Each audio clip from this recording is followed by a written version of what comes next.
এখনো যারা মান্না ভাইকে মিস করেন শেয়ার করুন ভিডিওটি। মন্তাজুর রহমান আকবরের আরেকটি ছবি আমি করেছিলাম, খুব জনপ্রিয়তা পেয়েছিল, ব্যবসা সফল ছবি হয়েছিল, সুপার ডুপার হিট হয়েছিল, শান্ত কেন মাস্তান। এই ছবিটি রিলিজ করেছিল, তো ভীষণ ব্যবসা সফল ছবি।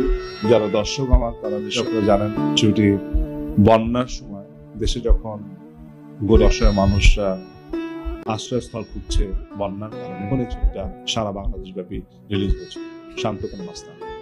তো শান্ত কেন মাস্তানের যে প্রযোজক আরমান, আমারই ছোট ভাই, ফিল্মের ফাইট ডিরেক্টর। তো ওনার প্রথম ছবি এই শান্ত কেন মাস্তান, প্রথম ছবিতে উনি বাজিমাত করে ফেলেছিল। আর তাকে যে সহযোগিতা করেছিল, যে আরমান যে প্রযোজক হয়েছিল, আরমান যে ছবি বানাবার যে উদ্যোগ নিয়েছিল, এর সম্পূর্ণ কৃতিত্ব জনাব মন্তাজ রহমান আকবরের। এই ছবিটা ব্যবসা সফল হয়েছিল, আমি ছবি করেছিলাম এবং দর্শকের মন জয় করেছিলাম।